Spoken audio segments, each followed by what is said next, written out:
nandito na pala tayo sa Midland Harbor. Ito yung mga yate. Kasama pala natin yung tropa ko. Batang-bata. Sanggal Glen, no? Batang-bata. Hindi pala ito dagat, guys, ha? Hindi siya salted water. Fresh water, ayan. Lake lang siya, lake na maluwang. First time nating masubukan ang mag-river cruising. Ayan, tara, samahan nyo kami. Let's go! Dito bilihan ng ticket. Boat cruise tickets. Hindi lang natin ito pala, guys, yung walk-on boat tours. In 1 hour and 15 minutes tour, only 35 pesos. Ay, 35 pesos. $35 per person. Ito lang. Ito rin pala yung mapa nila, guys, ng river. Ayan.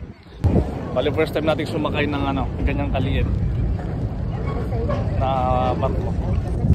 Wala, namimiss lang natin, guys, yung dating nagbabarko pa tayo. Medyo namimiss natin ng konti. Ang bridge pala ng barko na to, guys, ang ferry na to, ayan.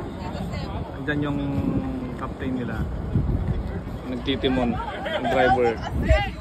Tinatawag nilang bridge. Ayan, doon sila.